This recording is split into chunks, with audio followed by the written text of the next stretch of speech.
नमस्कार मित्रों, TV 20 news पर मैं हूं आपके साथ अशोक वर्मा। अपने क्षेत्रों की खबरों को देखने के लिए बने रहिए टीवी 20 न्यूज पर।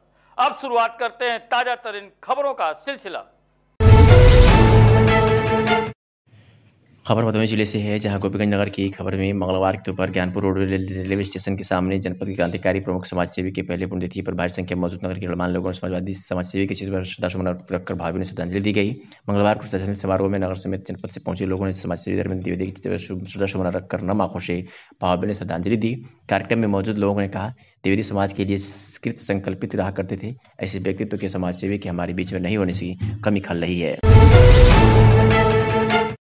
आजमगढ़ में सड़क सुरक्षा माह के दौरान पुलिस महानिरीक्षक अखिलेश कुमार व पुलिस अधीक्षक आजमगढ़ नगर के देश के क्रम सठिया चीनी मिल थाना मुबारकपुर में ट्रैक्टर ट्रॉली के मालिक को चालक यातायात नियमों के बारे में जागरूक किया गया। उन्हें बताया गया कि जब भी रेलवे क्रॉसिंग पार करें तो सावधानी पूर्वक देखकर पार करें, नशे की हालत में वाहन न चलाएं। कोहरे के देखते हुए अपने वाहनों के आगे और पीछे रिफ्लेक्टर अवश्य लगाएं ताकि आप दुर्घटना से बच सकें। जब भी किसी चौराहे किराए पर अपने वाहन को मुड़े तो अपने वाहन की गति को कम करते हुए मुड़े और अन्य यातायात नियमों के बारे में उन्हें जानकारी दी गई। साथ ही लगभग 50 से अधिक ट्रैक्टर ट्रॉली में निःशुल्क रिफ्लेक्टर लगाए गए और 200 से अधिक ट्रैक्टर मालिकों व चालकों को जागरूक किया गया। इसके अलावा आजमगढ़ शहर के नटोल तिराहे पर नुक्कड़ नाटक के माध्यम से आम जनमानस को यातायात नियमों का पालन करने प्रेरित किया गया। आइए बताते हैं कि थाना प्रभारी मुबारकपुर यातायात प्रभारी संजय शर्मा और उनकी टीम मौजूद रही और क्या क्या आगे आइए सुनिए। सर, आज जागरूकता अभियान चल रहा है, क्या संदेश देना चाहिए? जागरूकता अभियान के तहत नुक्कड़ नाटक द्वारा जो है लोगों को ये बताया जा रहा है, समझाया जा रहा है कि हेलमेट और सीट बेल्ट कितना ज़रूरी है, जीवन के लिए कितना ज़रूरी है। और इसी के लिए यहाँ पे आज नरौली स्टैंड पे ये कार्यक्रम किया गया। आप क्या संदेश देना चाहेंगे? हमारा संदेश वही है जो हमेशा से पूरे सरकार का जो ये माह चल रहा है और मतलब हमेशा ही रहेगा कि हम सड़क सुरक्षा के लिए हेलमेट लगाएं, सीट बेल्ट लगाएं। आपकी जीवन की सुरक्षा उससे जुड़ी हुई है। सिधारी थाना पर गांजा तस्कर अभियुक्त सुरेंद्र यादव पुत्र स्वर्गीय रामहित यादव की 15 लाख रुपए की कीमत की संपत्ति को कुर्क किया गया है। बता दें कि सुरेंद्र यादव के खिलाफ थाना सिधारी पर गैंगस्टर एक्ट के तहत मुकदमा पंजीकृत था और 3 अगस्त को थाना सिधारी पुलिस द्वारा अभियुक्त सुरेंद्र यादव अनिल यादव के सहयोगी राकेश यादव उर्फ सोनू पुत्र मुंशी यादव निवासी सलारपुर थाना सिधारी जनपद आजमगढ़ के पास गांजा बेचते समय 2 कुंतल 13 किलोग्राम गांजा बरामद किया गया था। अभियुक्त सुरेंद्र यादव भौतिक की दुनियावी लाभ अर्जित करने के लिए अपने गैंग के सदस्यों के साथ मिलकर अवैध गांजा तस्करी कर अवैध व्यापार जैसे गंभीर आपराधिक कार्य किया करता था और पुलिस ने आज उसके ऊपर बड़ी कार्रवाई करते हुए 15 लाख रुपए कीमत की संपत्ति को गैंगस्टर एक्ट के तहत कुर्क कर दिया है। खबर आजमगढ़ से है, जहां प्राचीन बड़ा गणेश मंदिर में सुबह से ही भक्तों की भारी भीड़ लगी रही। वहीं दर्शन को उमड़ पड़े भक्त। आपको बता दें, आजमगढ़ में सुबह से ही कोहरे के साथ हाड़ कपा देने वाली ठंड के कारण लोग ठिठुर रहे हैं, लेकिन माताओं के चेहरे पर उत्साह व भाव देखने को मिल रहा है। मौका मंगल पूर्ति की आराधना का विशेष दिन गणेश चतुर्थी का था। जिले भर में मंगलवार को लोगों ने गणपति को नमन कर सुख समृद्धि की कामना की। वहीं लाल डिग्गी स्थित प्राचीन बड़ा गणेश मंदिर में सुबह से ही भक्तों की भारी भीड़ दर्शन को उमड़ पड़ी। घर घर में एक दंत दयामंत 4 भुजाधारी की स्तुति की गई। माघ मास की चतुर्थी को मनाए जाने वाले गणेशोत्सव पर महिलाओं ने व्रत रखा और रात में गणपति की पूजा के बाद इंद्र को अर्घ्य दान कर पारण किया। उसके बाद अपने लोगों के बीच प्रसाद का वितरण किया। पूजा के निमित्त सुबह से ही घरों में साफ सफाई का काम शुरू हो गया था। शाम को स्नान के बाद महिलाओं ने घर में तिल और गुड़ के लड्डू भी बनाए और फल फूल के साथ पूजा की थाली भी सजाई। इसके बाद लाल डिग्गी बांध पर स्थित बड़ा गणेश मंदिर की ओर जाना शुरू हो गया। मंदिर के आसपास खिलौना गुब्बारा बेचने वालों ने अपनी अपनी दुकानें लगा रखी थी। मंदिर पहुंचने वाले श्रद्धालुओं में प्रसाद का भी वितरण किया गया। आज गणेश चतुर्थी है, किस तरह से आप लोग मना रहे हैं? क्या गणेश जी की चतुर्दशी हम जो है हर्षोल्लास के साथ जो है माघ के मेले में, माघ के त्यौहार में जो है मनाते हैं।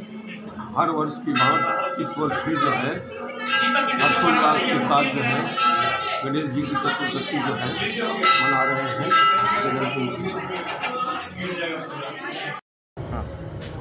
बोलिए गणेश भगवान की जय।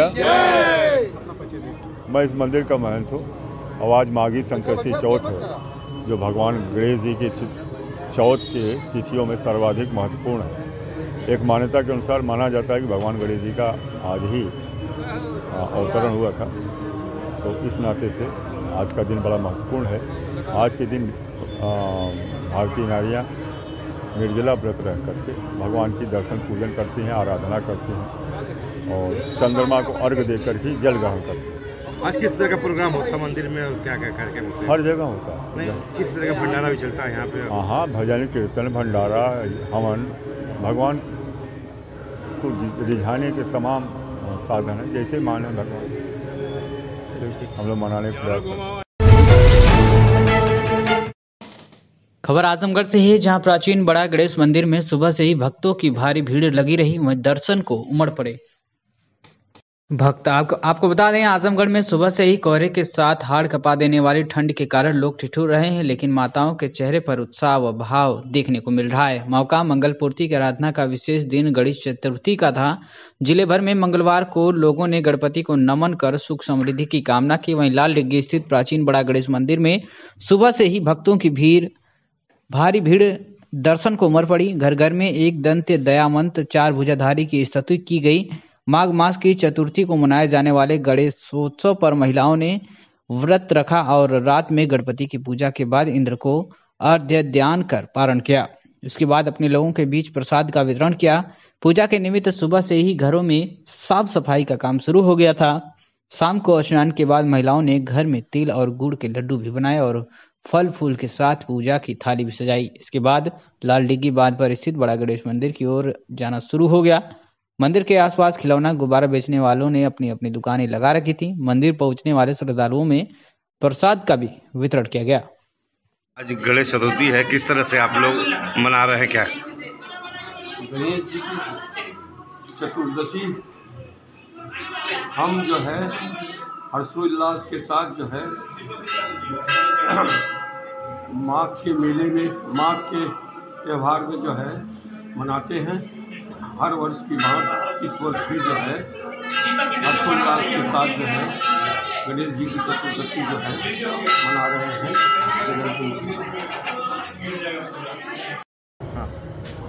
बोलिए गणेश भगवान की भैया, जय।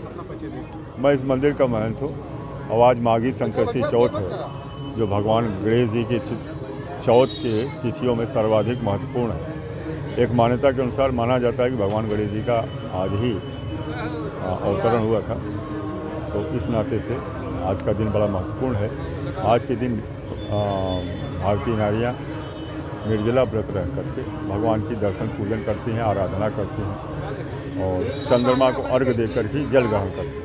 आज किस तरह का प्रोग्राम होता है मंदिर में और क्या क्या कार्यक्रम होते हैं? हर जगह होता है। नहीं, किस तरह का भंडारा भी चलता है यहाँ पे? हाँ, भजन कीर्तन, भंडारा, हवन, भगवान को रिझाने के तमाम साधन हैं, जैसे माने भगवान हम लोग मनाने का प्रयास करते हैं। आजमगढ़ के निजामाबाद थाना क्षेत्र के फरिया चौकी प्रभारी सुल्तान सिंह ने आज फरिया चौक पर शाम 2 दर्जन से अधिक गाड़ियों का चालान काटा। उन्होंने बताया कि वरिष्ठ पुलिस अधीक्षक आजमगढ़ के दिशा निर्देश पर अपराधियों की धरपकड़ और गाड़ियों की जांच पड़ताल के लिए अभियान में फरिया चौकी प्रभारी सुल्तान सिंह ने अपने 15 दिन के कार्यकाल में अब तक 266 गाड़ियों का चालान काटकर लगभग 4 लाख का राजस्व कार्य किया है और कोहरे को देखते हुए 16 ट्रैक्टर में रिफ्लेक्टर टेप भी लगाया है। पुलिस के इस कार्य से संदिग्धों में हड़कंप मचा हुआ है और क्षेत्र के लोग पुलिस की सतर्कता की सराहना कर रहे हैं। निजामाबाद के फरिया से खबर है, जहां आजमगढ़ जिले में शाहगंज से मऊ के लिए बनी रही दोहरी रेलवे लाइन का निरीक्षण करने chief of railway safety Latif Khan और DRM रामाश्रय पांडे आजमगढ़ के फरिया पहुंचे। रेलवे के स्पेशल सैलून से आजमगढ़ जिले में पहुंचे अधिकारियों को स्वागत किया गया। सागंज मऊ रेलवे दोहरीकरण के काम के लिए 1200 करोड़ रुपए स्वीकृत हुए हैं। 100 किलोमीटर दोहरीकरण के पहले चरण में फरिया से सटियाव तक 29 किलोमीटर दोहरीकरण का काम पूरा हो गया है। सेकेंड फेज में आगे काम किया जाएगा, जिसे 1 वर्ष में पूरा कर लिया जाएगा। DRM रामाश्रय पांडे का कहना है कि सागंज मऊ 100 किलोमीटर दोहरीकरण का कार्य स्वीकृत है। प्रथम चरण में फरिया से सटियाव तक का काम पूरा हो गया है। इस पूरे काम का निरीक्षण करने आज हमारे chief of railway safety Latif Khan और हम लोग आए हुए हैं। इस निरीक्षण के बाद किए गए कार्यों से यदि हमारे अधिकारी संतुष्ट होंगे तो अपनी स्वीकृति दे देंगे। स्वीकृति मिलते ही आज रात से ही रेलगाड़ियों का आवागमन शुरू हो जाएगा। रेलवे संघर्ष समिति के अध्यक्ष प्रधान फरिया अबू बकर खान व बाल गोविंद यादव, जितेंद्र हरि पांडे, आजाद आलम, मोहम्मद शाहिद, चकिया का 5 सदस्यीय प्रतिनिधि मंडल ने 3 सूत्रीय मांग पत्र का ज्ञापन दिया, जिसमें फरिया निजामाबाद मार्ग पर ओवरब्रिज फरिया प्लेटफार्म ऊंचा किया जाए, गेट नंबर 4 जो फरिया स्टेशन के पश्चिम तरफ है और बंद उसे चालू किया जाए, जिसके कारण आगमन फिर चालू हो सके।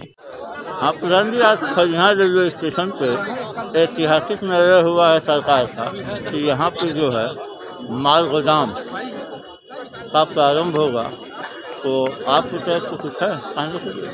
माल गोदाम यहाँ स्टार्ट आज हो रहा है, उसकी ओपनिंग CRS साहब आ रहे हैं, जनाब लतीफ़ साहब। तो इससे फरिया की जनता में काफ़ी खुशी है और आस-पास के गांव में भी खुशी की लहर दौड़ रही है। जी जी। और हम लोगों की एक मांग है कि यहाँ जिसे मेल ट्रेनों का ठहराव हो, इसलिए कि फरिया काफ़ी बड़ा क्षेत्र है और काफ़ी लंबा एरिया कवर करता है। और एक चीज़ की और मांग हम लोगों की है कि अगर माल गोदाम बनने की वजह से यहाँ जो ज़्यादा ट्रैफिक होने की वजह से ओवर ब्रिज और हम लोगों का जो डगरा कह लीजिए संपार्क नंबर 41 जो बंद कर दिया गया है, और बंद करने के बाद वो बंद भी रहा था, लेकिन कितना दिन से बंद है सर वो डगरा जो आपकी मांग है? लगभग 4 से 5 साल से बंद है और उसके पश्चिम तरफ उसका कंस्ट्रक्शन काम चालू हुआ फिर बंद हो गया। कितने गांव प्रभावित हो रहे हैं उससे? कम से कम उससे 10 गांव प्रभावित हो। हमारे गांव की कम से कम 200 बीघे की ज़मीन प्रभावित हो रही। किसानों को 3 से 4 किलोमीटर घूमना पड़ रहा है अपने खेत में जाने के लिए। जी जी। और हम लोगों की मांग यही है कि कम से कम डगरा नहीं तो अंडरपास ही बना दिया जाए। तो ये आप लोग ज्ञापन एक अपनी संघर्ष समिति द्वारा दिया जा रहा है, गाँव सभा की तरफ से दिया जा रहा है? दोनों तरफ संघर्ष समिति भी दे रही है और हमारी ग्राम सभा की तरफ से भी ज्ञापन दिया जाएगा। जी जी जी। और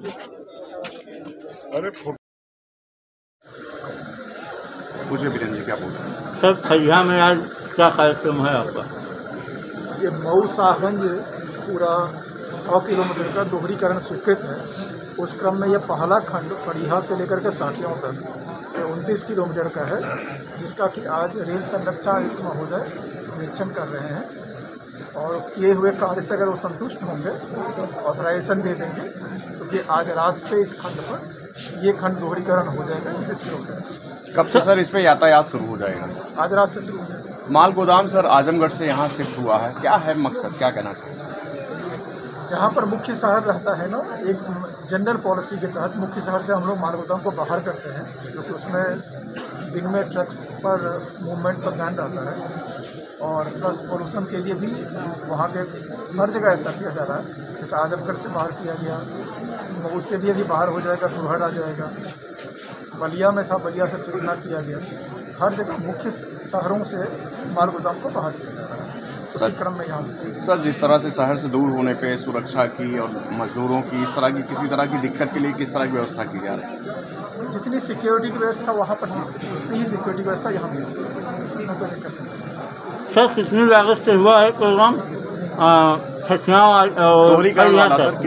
ये पूरा दोहरीकरण जो है मऊ साहगंज का, ये 1200 करोड़ का स्वीकृत है।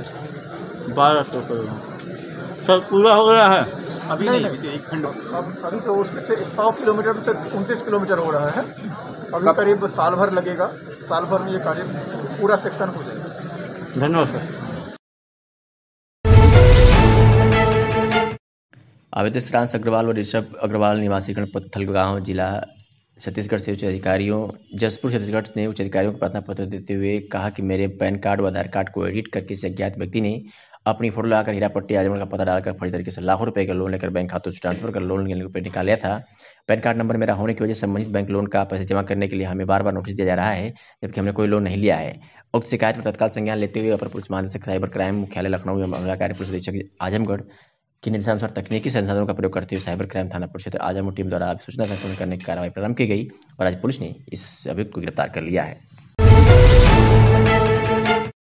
आजमगढ़ में blue night orchestra and Jagran group के 27 वर्ष पूरे होने पर स्थापना दिवस के पावन अवसर पर ग्रुप के सभी कलाकारों ने मिलकर अपनी खुशियों को इजहारी विधिवत केक काटकर मुंह मीठा कराकर एक दूसरे को बधाई दी। Blue night orchestra and Jagran group के प्रबंधक कलाकार राजेश रंजन ने अपने सभी कलाकारों को दिल से बधाई देते हुए कहा कि यह मेरे कलाकारों का सहयोग रहा, मेरे महादेव की असीम कृपा रही कि 27 वर्ष पूरा हो सका। हम सभी कलाकारों ने अपनी मेहनत से बढ़कर एक संगीत देखकर गीत गाकर अपने आजमगढ़ से लेकर बाहर तक जाकर अपने गीत संगीत के माध्यम से संदेश देने का काम किए, साथ ही साथ छोटे कलाकारों को भी स्थान देने का काम किया और उन कलाकारों को भी मंच दिया गया। जो कलाकार आज अपने आप में एक अच्छे गायक के रूप में जाने जाते हैं, सभी कलाकारों ने मिलकर राजेश रंजन जी को बुके देकर माला पहनाकर बधाई दी। वहीं राजेश रंजन ने भी अपने सभी कलाकारों को माला पहनाकर बुके देकर सारी बधाइयाँ दी। दोस्तों नमस्कार, प्रणाम, हर हर महादेव। मैं Rajesh Ranjan, blue night orchestra and Jagran group परिवार की तरफ से आप सभी का स्वागत है, अभिनंदन है। और आज हम लोग 27 वर्ष पूरा कर लिए और 27 वर्ष ये सभी कलाकारों के अथक प्रयास से पूरा हुआ है। और हम सभी कलाकार आज अपने कार्यालय पर, ऑफिस पर 27 वर्ष पूरे होने पर सेलिब्रेट करना है।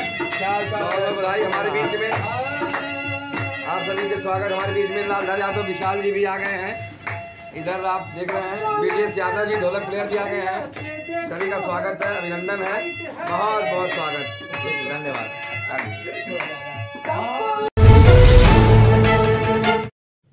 इस समय शीतलहर व कोहरे के साथ ही ठंड और गलन काफ़ी बढ़ गई है। इसे देखते हुए नगर पंचायत में कुछ स्थानों पर अलाव की व्यवस्था की गई है। इस व्यवस्था से नाराज युवाओं ने एक संकल्प लिया कि अब नगर पंचायत में कोई भी नागरिक ठंड से अपने आप को गर्म महसूस कर सकता है। ऐसे में नगर पंचायत के युवाओं ने नगर पंचायत के सभी वार्डों में स्वयं लकड़ी की व्यवस्था कर अलाव जलाने का कार्य किया। नगर पंचायत निवासी युवा काशीनाथ, महेंद्र सुनकर, राहुल सुनकर, राजेंद्र निषाद समेत लोगों ने नगर पंचायत में घूम घूम कर अलाव की व्यवस्था कर दी है। वह अन्य स्थानों पर जहां अलाव की व्यवस्था नहीं थी वहां भी अलाव जलाने का लगातार प्रयास कर रहे हैं। युवाओं के इस जोश को देखकर लोगों ने बताया कि नगर पंचायत कार्यालय द्वारा प्रत्येक वर्ष नगर पंचायत में अलाव की व्यवस्था की जाती है, लेकिन इस वर्ष निकाय चुनाव की अधिसूचना जारी होते ही नगर पंचायत में अलाव की व्यवस्था कहीं दिखाई नहीं दे रही है। ऐसे में नगर पंचायत के युवाओं ने लोगों को राहत पहुंचाने का प्रयास किया है और सभी वार्डों में लकड़ी की व्यवस्था कर अलाव जलाने का कार्य किया, जिसकी लोगों ने खूब सराहना की। आज सुनते हैं कि महेंद्र सुनकर ने क्या कुछ कहा। आप लोग लगातार नगर पंचायत में अलाव की व्यवस्था कर रहे हैं, इसके बारे में बताइए। आपका नाम बताइए। जी, मेरा नाम महेंद्र कुमार सोनकर है और हम लोग ठंड यहाँ पर नगर पंचायत अतरौलिया, ठंड यहाँ पर ज़्यादा पड़ रही है। करीब एक आध हफ्ते से हम लोग पूरे मार्केट में अलाव की व्यवस्था कर रहे हैं।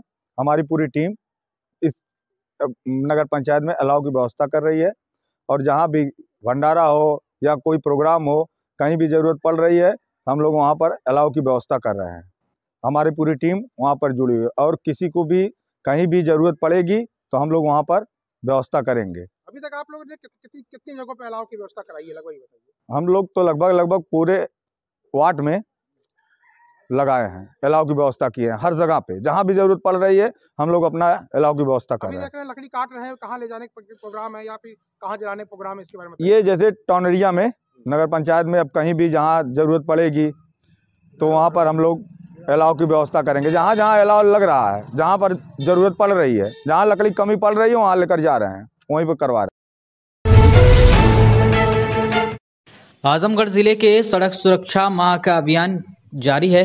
इस अभियान में जगह जगह लोगों को जागरूक किया जा रहा है। वहीं पुलिस 2 दिनों का वृहद ट्रैक्टर ट्राली में रिफ्लेक्टर लगाने का अभियान शुरू कर चुकी है, जिससे कि कोहरे में हादसे को रोका जा सके। पुलिस अधीक्षक अनुराग आर्य ने बताया कि कोहरे में हादसे को रोकने के लिए विभिन्न माध्यमों से यातायात पुलिस, परिवहन विभाग यातायात माह के तहत अभियान चलाकर लोगों को जागरूक किया जा रहा है। इसके साथ ही जिले में 2 दिनों के लिए वृहद रिफ्लेक्टर लगाने का अभियान चलाया गया है, जिसमें tractor trolley, auto rickshaw, e rickshaw आदि वाहनों पर रिफ्लेक्टर टेप लगाया जा रहा है, जिसमें कोहरे के समय यह पता चल सके कि आगे कोई वाहन चल रहा है। इसके साथ ही विभिन्न माध्यमों से वाहन चालकों को जागरूक किया जा रहा है। इसी के साथ यातायात नियमों का पालन न करने वालों के भी खिलाफ कार्रवाई की जा रही है। इस मामले में और क्या कुछ कहा पुलिस अधीक्षक अनुराग आर्य ने, अब सुनिए। जो शीतलहरी में जो वाहनें चल रही हैं सुरक्षा के लिए क्या व्यवस्था की है? सड़क सुरक्षा माह जैसा कि आप अवगत हैं वर्तमान में चल रहा है और इसमें अलग अलग दिन के अलग अलग अभियान है। अभी 48 घंटे का अभियान, 2 दिन का अभियान चल रहा है, जिसमें जितने ट्रैक्टर ट्रॉली वाले लोग हैं उनका जागरूकता कि किस प्रकार से सुरक्षित खुद भी रहें और लोगों को भी सुरक्षित रख सकते हैं, कैसे चलें, और उसके साथ साथ उनके ट्रॉलियों पे, ट्रैक्टरों पे पीछे की तरफ रिफ्लेक्टर टेप लगवाना, जिससे कि वो किसी भी रात के टाइम भी और वैसे भी उनका पता चल सके कि आगे ट्रैक्टर ट्रॉली जा रही है और उससे लोग सुरक्षित रह सकें। इसके साथ साथ कौन कौन से पॉइंट्स ऐसे हैं जहाँ से ज़्यादा आवागमन है ट्रैक्टरों का, वहाँ स्पेशल डिप्लॉयमेंट करके फोर्स का और एक एक ट्रैक्टर ट्रॉली वाले को ब्रीफ किया जा रहा है कि किस तरीके से सुरक्षित रहें। ये हम लोग टारगेटेड तरीके से किसी दिन ट्रक वालों को, किसी दिन रोडवेज बस वालों को, किसी दिन ट्रैक्टर वालों को, किसी दिन ई रिक्शा को, पूरे माह का कार्यक्रम चलेगा और इस तरीके से जागरूकता और उसके साथ साथ जो इसका उल्लंघन करते हैं उनके खिलाफ कार्रवाई, ये दोनों स्ट्रेटेजी अपनाते हुए और जनपद में दुर्घटना मुक्त सड़क पे यातायात देने के लिए हम लोग प्रयास करते हैं। आजमगढ़ विद्युत कर्मचारी संघर्ष समिति आजमगढ़ का प्रतिनिधिमंडल संयोजक प्रोफेसर नारायण पांडे प्रेमी के नेतृत्व में निदेशक वाणिज्य राजेंद्र प्रसाद से मिलकर 9 वर्ष की बधाई देते हुए बुकी देकर सम्मान किया और निदेशक महोदय से 2 महीने का वेतन संविदा कर्मचारियों को अविलंब देने की मांग किया। अपने उद्घाटन में निदेशक वाणिज्य राजेंद्र प्रसाद ने कहा कि विद्युत उपभोक्ताओं की समस्याओं को सुने और उनका तुरंत निदान करें और संविदा कर्मचारी को 1 महीने का वेतन देने का आश्वासन दिया और दूसरे महीने का वेतन तक देने का आश्वासन दिए। और उन्होंने ये भी कहा कि मुख्य अभियंता वितरण संविदा कर्मचारी के मानदेय के लिए बराबर ध्यान दिलाते रहे।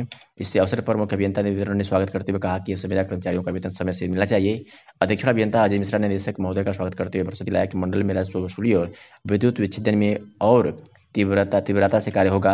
संयोजक प्रोफेसर नारायण पांडे प्रेमी ने अपनी कविता चाँद से छन के रोशनी आई कम हुआ दूर अब खुशी आई सुनाकर समा बांध दिया। उपस्थित लोगों में इंजीनियर संदीप प्रजापति, जयप्रकाश यादव, शेष सिंह आदि संघर्ष समिति के पदाधिकारी उपस्थित रहे।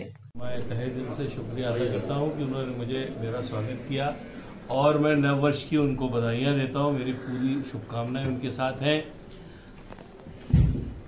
देखिए, संघर्ष तो हम लोग को सभी को ये करना है कि कैसे विभाग को हम लोग बचाएं और इस कॉर्पोरेशन को चलाएं। कारण ये है कि हम करंट असेसमेंट मतलब जो करंट हम बिजली ले रहे हैं और जिसका हम बिल बना रहे हैं उसका पैसा भी हम उपभोक्ता से नहीं प्राप्त कर पा रहे हैं। तो क्या हो रहा है, दिन प्रतिदिन हर वर्ष हमारा एरियर बढ़ रहा है। इससे दिक्कत क्या होती है कि जो हमारे जनरेटर्स हैं, जो बिजली हम बाहर से लेते हैं, चाहे एनटीपीसी हो, चाहे प्राइवेट से लेते हो, चाहे ट्रेडिंग कंपनी से लेते हैं, चाहे अपने राज्य विद्युत वाले जो उत्पादन निगम से लेते हैं, तो इसमें भी हम लोग को पैसा देना पड़ता है। तो वो अगर हम पैसा नहीं दे पाते हैं तो तमाम बातें आती हैं कि हम आपकी बिजली काट देंगे। तो राजस्व पे हम लोग को विशेष ध्यान देने की जरूरत है और ये तभी हो पाएगा जब संयुक्त रूप से सभी, आज भी मैंने जो मीटिंग की है आपको मैं बता रहा हूं संयोजक महोदय कि हमने यही एम्फसाइज किया है। हमने अवर अभियंता, मीटर रीडर, सुपरवाइजर्स, एसडीओ सभी से बात की, एक्सीएस ऐसी भी थे कि हमें संयुक्त रूप से ये हमारा संघर्ष होना चाहिए कि हमें अपना करंट असेसमेंट लाना ही लाना है। ये हमारी एक प्राथमिकता होनी चाहिए और हमें उपभोक्ता की सेवा करनी है। ये हमारा सर्वोपरि हमारा धर्म है। क्योंकि उपभोक्ता को कैसे हैंडल किया जाए ये सबसे ज्यादा इंपॉर्टेंट चीज है, क्योंकि उसी से ही हमारे विभाग की छवि ठीक होती है। तो इसमें हम चाहेंगे कि जैसे चाहे उपभोक्ता वो उपकेंद्र पर आए, सब डिवीजन पर आए, डिवीजन पर आए, मंडल में आए, जोन में आए, वो हमसे संतुष्ट हो गए। वो उसको कम से कम दूसरों को प्रोत्साहित कर सके कि भाई उस बिजली घर पे जाओ, फलाना और अभियंता साहब बैठते हैं, बड़े अच्छे हैं और भाई वो तुम्हें बात सुन लेंगे, समाधान कर देंगे। इसी तरह वो अधिकारी के लिए। जहां तक आपने ये भुगतान वाली बात की है, हम जानते हैं चीफ साहब समय समय पर मुझे लगातार फोन करते हैं और जब करते हैं तो हम इसमें इंटरेस्ट भी लेते हैं और हम डायरेक्टर पीएनडे साहब से बात भी करते हैं कि संविदा कर्मियों का भुगतान हो जाए। अभी भी इसी मीटिंग के दरमियान भी मैंने बघेल साहब से ही बात की थी। उन्होंने कहा है कि हम सब वो लाइन में टच में लगे हुए हैं कि कल तक जो है 1 महीने का वो पेमेंट कर देगा और दूसरे महीने का जो बचा हुआ है वो 15 तक कह रहे हैं। तो हम भी वहां जाके देख लेंगे कि इस चीज को वी विल इंश्योर कि ये चीज हो जाए। उत्तर प्रदेश के भदोही जिले से खबर दिखा रहे हैं, जहां खाद के लिए भारी भीड़ किसानों की उमड़ पड़ी है। जनपद के गोपीगंज जिला क्रय विक्रय सहकारी समिति पर यूरिया खाद के लिए प्रातःकाल से ही लंबी कतार लग जा रही है। गेहूं के खेतों की सिंचाई का काम हो जाने के बाद खेतों में खाद के छिड़काव की आवश्यकता पड़ने पर किसान समिति पर पहुंचने लगे हैं। गेहूं की खेती के लिए सिंचाई के बाद खाद का छिड़काव किया जाता है। गेहूं की फसल की पहली सिंचाई हो जाने के बाद यूरिया खाद के लिए किसानों की भागदौड़ शुरू हो गई। मंगलवार को समिति पर किसानों की लंबी कतार देखी गई। रैक न लगने से किसी भी सहकारी समिति पर यूरिया नहीं उपलब्ध हो पा रहा है। क्रय विक्रय सहकारी समिति पर खाद उपलब्ध होने की जानकारी पर प्रतिदिन सुबह से ही लगातार लग जा रही है। कतार लंबी होने से प्रतिदिन सैकड़ों किसानों को मायूस लौटना पड़ रहा है। समिति के अध्यक्ष राजेंद्र कुमार मन्नू सिंह ने बताया कि यूरिया बढ़ रहा है, लेकिन ऐसे ही लाइन प्रतिदिन लग रही है। मंगलवार को 400 बोरी यूरिया आया था। अन्य समितियों पर खाद उपलब्ध न होने के कारण दूर दराज से भी किसान पहुंच रहे हैं। मार्केट में यूरिया मिल नहीं रहा है और भी मिल रहा है तो ऊंचे दाम में मिल रहा है। TV20 न्यूज ने सभापति राजेंद्र कुमार सिंह से बातचीत की है, सुनिए। राजेंद्र कुमार सिंह, सभापति गोपीगंज सहकारी क्रय विक्रय समिति लिमिटेड, गोपीगंज भदोही। हमारे यहाँ 400 बोरी यूरिया आया था जो किसानों में वितरण किया जा रहा है और लाइन लगाकर प्रत्येक किसान को 2 बोरी यूरिया दिया जा रहा है। क्या स्थिति है अभी किसानों की? अभी थोड़ा मांग है, किसानों की भीड़ है, क्योंकि 2-3 दिन में, इसी हफ्ते में मांग पूरी हो जाएगी। मेहनगर तहसील क्षेत्र की होलपुर रस्तीपुर में वर्षों पुराने रास्ते के विवाद को एसडीएम संत रंजन तरवा थाना प्रभारी बसंत लाल की मौजूदगी में आपसी समझौता से निपटारा कराया गया। बताते चलें कि होलपुर रस्तीपुर में करीब 7 वर्ष पूर्व रास्ते के विवाद को लेकर शिकायतकर्ता सुरेंद्र यादव तहसील थाना और जिला मुख्यालय का चक्कर काट रहा था। शनिवार को आयोजित संपूर्ण समाधान तहसील दिवस पर शिकायतकर्ता ने आवेदन पत्र देकर न्याय की गुहार लगाई, जिसे गंभीरता से लेते हुए एसडीएम ने सोमवार को मेहनगर खरियानी बेगरिया बाजार में अलाव का निरीक्षण किया, जहां अलाव जलता पाया गया। वही थाना तरवा बसंत लाल के साथ थे रस्तीपुर गांव में मौके पर जाकर दोनों पक्षों की आपसी समझौते से रास्ते के विवाद को निपटारा कराया। वही ग्राम प्रधान कमलेश यादव ने दोनों के बीच खड़ंजा लगाया, जिसे लेकर गांव में प्रशासन के इस फैसले को सराहा। इस दौरान बोगरिया चौकी प्रभारी सौरभ त्रिपाठी, सूत्री लेखपाल प्रवीण मौर्य उपस्थित रहे। मेहनगर तहसील क्षेत्र की होलपुर रस्तीपुर में वर्षों पुराने रास्ते के विवाद को एसडीएम संत रंजन तरवा थाना प्रभारी बसंत लाल की मौजूदगी में आपसी समझौता से निपटारा कराया गया। बताते चलें कि होलपुर रस्तीपुर में करीब 7 वर्ष पूर्व रास्ते के विवाद को लेकर शिकायतकर्ता सुरेंद्र यादव तहसील थाना और जिला मुख्यालय का चक्कर काट रहा था। शनिवार को आयोजित संपूर्ण समाधान तहसील दिवस पर शिकायतकर्ता ने आवेदन पत्र देकर न्याय की गुहार लगाई, जिसे गंभीरता से लेते हुए एसडीएम ने सोमवार को मेहनगर खरियानी बेगरिया बाजार में अलाव का निरीक्षण किया, जहां अलाव जलता पाया गया। वही थाना तरवा बसंत लाल के साथ थे रस्तीपुर गांव में मौके पर जाकर दोनों पक्षों की आपसी समझौते से रास्ते के विवाद को निपटारा कराया। वही ग्राम प्रधान कमलेश यादव ने दोनों के बीच खड़ंजा लगाया, जिसे लेकर गांव में प्रशासन के इस फैसले को सराहा। इस दौरान बोगरिया चौकी प्रभारी सौरभ त्रिपाठी, सूत्री लेखपाल प्रवीण मौर्य उपस्थित रहे।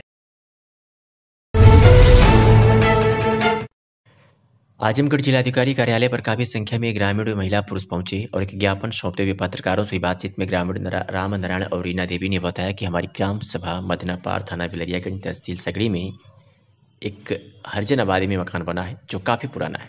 हम अनुसूचित जाति के एक गरीब भूमिहीन व्यक्ति किसान हैं। हमारी आबादी में लेखपाल द्वारा गलत ढंग से प्रस्ताव पास करके पानी की टंकी लगाने के लिए जेसीबी मशीन आई। तब पता चला जब ग्राम प्रधान से पूछा गया तो उनका कहना है हमने तो कोई प्रस्ताव नहीं दिया है। वही आगे बताया कि जिलाधिकारी के आश्वासन देने के बाद भी एसडीएम और लेखपाल हमारे गांव में पहुंचे और पानी टंकी का कार्य शुरू करा दिया। हम सभी ग्रामीण पुनः मांग करते हैं कि आबादी में पानी की टंकी लगाने से रोका जाए, जिससे हम ग्रामीण आबादी में सुरक्षित निवास करते हैं। हम गरीबों का मकान न तोड़ा जाए, क्योंकि हम लोगों का कोई दूसरा मकान नहीं है। आगे पीड़ितों ने बताया कि आज हमारे ज्ञापन देने पर जिलाधिकारी महोदय ने कहा कि हमने एसडीएम को फ़ोन कर दिया है। पानी टंकी अब आगे बिना लगाकर कहीं दूसरी जगह लगाई जाएगी। कहाँ के रहने वाले हैं? मदनापार ग्राम रामपुर से निवासी हूँ। अच्छा, क्या मामला है आगे यहाँ पे? मामला सर यही है कि हम गरीबों की जो 2-2 बिस्सा में बसे हुए हैं, हम गरीब आबादी है, वही सब उजाड़ने पे लगे हुए हैं। खाने पर भी मिले हुए हैं लोग, खाने पर से एसडीएम इसको कोई सुनवाई नहीं कर रहे हैं। और हमारे गांव के प्रधान हैं और लेखपाल जो है गरिमा है, लोग मिले हुए हैं, कह रहे हैं कि वो सामने से कह रहे हैं कि हमें कुछ नहीं पता, वो कह रहे हैं हमारा हाथ नहीं है, लेकिन सब रातों रात काम चालू करवा रहे हैं। आप क्या चाहते हैं? हम लोग चाहते हैं सर, गरीब लोग हम लोग कहाँ जाएं, हमें सरकार रहने की व्यवस्था करे, अगर वहाँ पे नल गाड़ना चाहती है तो। आज क्या आश्वासन मिला है? आज तो यही कह रहे हैं, एसडीएम भी कुछ साफ नहीं बताए हमें। कह रहे हैं कि हम आप लोग बढ़ने नहीं देंगे तो हम मुकदमा करेंगे, ये करेंगे, वो करेंगे। आप आबादी है तो आप खाली है तो आप गढ़ने दीजिए, ऐसा बोल रहे हैं। खाली कहाँ है सर, वहाँ पे कच्चा मकान था, खपड़ेल नरिया सब वहीं पे पड़ा हुआ है, गिरा है जमीन, जो कि अभी भी एक मकान वहाँ पे मौजूद है। नाम है आपका? मेरा नाम राम नारायण है। मैं बहुजन समाज पार्टी का सेक्टर अध्यक्ष हूँ बिलरियागंज का। और मदनापार का ये मामला है, हरिजन आबादी की जमीन में तहसीलदार साहब और ये ग्राम प्रधान और लेखपाल मिल करके उनको तोड़ करके घर मकान तोड़ करके वहाँ पानी वाली टंकी लगा रहे हैं, जो कि हम लोग 2 तारीख को जिला अधिकारी महोदय को ज्ञापन दिए थे। वह कहे थे कि हरिजन आबादी में नहीं लगेगा। आज तक बंद था। फिर कल रात को नायब तहसीलदार गए और वहाँ काम चालू करवाए और कहे कि नहीं यहीं बनेगा और ज़बरदस्ती कर रहे हैं, जबकि जब कोई आदेश या कोई नोटिस नहीं दिया गया। यही मामला है वहाँ का। और आज आप जिलाधिकारी को दिए तो क्या कहें? आज हम जिलाधिकारी महोदय को दिए हैं तो आज कहें कि नहीं, उससे हरिजन आबादी में नहीं बनेगा। हम एसडीएम साहब को फ़ोन किए हैं कि वह उस काम को रुकवा दीजिए, वहाँ पर नहीं बनेगा। वाथोड़ी नगर पंचायत निवासी विष्णु जायसवाल पुत्र स्वर्गीय विंध्याचल जायसवाल के भाई हिमांशु जायसवाल का चार्टर्ड अकाउंटेंट बनने पर उनके नगर पंचायत स्थित आवास पर बधाई देने वालों का तांता लगा रहा है। नगर पंचायत निवासी स्वर्गीय विंध्याचल जायसवाल का पुत्र हिमांशु चार्टर्ड अकाउंटेंट की परीक्षा पास कर बड़ी सफलता हासिल की है। शुरू से मेधावी रहे हिमांशु की प्रारंभिक शिक्षा दयानंद बाल विद्या मंदिर दरौली तथा हाई स्कूल व इंटरमीडिएट के रेडियंट कॉलेज अम्बेडकर नगर से हुई, जिसमें हाई स्कूल में 81% व इंटरमीडिएट में 88% रहा। उसके बाद इन्होंने दिल्ली यूनिवर्सिटी से ग्रेजुएशन पूरा कर तैयार करने लगे। कहते हैं अगर दिल में कुछ कर गुजरने की इच्छा हो तो मजबूती इरादे हो तो बड़ी से बड़ी मुश्किल भी आसान हो जाती है। कुछ ऐसी कठिनाइयों का सामना कर हिमांशु ने पहले प्रयास में ही अपने लक्ष्य को हासिल किया है। इनके भाई विष्णु जायसवाल नगर पंचायत में अपना खुद का बिजनेस करते हैं और माता रूपा देवी ग्रणी है। हिमांशु ने अपनी इस कामयाबी के लिए अपने माता पिता और भाई विष्णु को श्रेय देते हुए कहा कि उन्होंने हमेशा हौसला बढ़ाया। जब भी मैं उत्साहित होता था तो हमारा हौसला बढ़ाया। हिमांशु के सीए बनने पर पूरा परिवार खुश है। परिवार के अलावा नगर पंचायत निवासी नगर अध्यक्ष सुभाष चंद्र जायसवाल सहित तमाम लोगों ने हिमांशु के घर पहुंचकर मल्यार्पण कर मिठाई खिलाया और हिमांशु को बधाई दी। आइए सुनाते हैं कि हिमांशु जायसवाल ने क्या कुछ कहा। मैं हिमांशु जायसवाल सन ऑफ विंध्याचल जायसवाल। आज आपके घर भीड़ लगी है, आपको मिठाई खिलाई जाएगी, माला पहनाया जाएगा, क्या है हुआ? आप किस पद में ज्वाइन हुए, इसके बारे में बताइए। अभी हमने एग्जाम दिया था नवंबर में, तो उसमें हम क्लियर हो गए। हम चार्टर्ड अकाउंटेंट बन गए हैं, जो कि एक पोस्ट होता है ICI द्वारा दिया जाता है, जिसके थ्रू हम कोई भी कंपनी या किसी भी फर्म का ऑडिट हो या कोई काम हो उसको हम देखकर मतलब कर सकते हैं। जैसे GST से रिलेटेड या इनकम टैक्स से रिलेटेड सारा काम जो कारोबारी इन सब से रिलेटेड होता है कंपनीज का, वो CA करता है। आप प्राथमिक शिक्षा कहाँ से लेकर कहाँ तक दिए, कहाँ हमने प्राथमिक शिक्षा जो है पहले रेडियंट कॉलेज जलालपुर से ली थी, लेकिन बीच में कुछ पारिवारिक दिक्कतों की वजह से हम यहाँ दयानंद बाल विद्या मंदिर में पढ़े। फिर वापस हम रेडियंट कॉलेज में गए, जहाँ से हमने हाई स्कूल और इंटर किया। उसके बाद हमने ग्रेजुएशन जो है दिल्ली यूनिवर्सिटी से किया। उसके बाद से हमने तैयारी जो है CA की थी और ट्रेनिंग भी हमारी वहीं दिल्ली से हुई।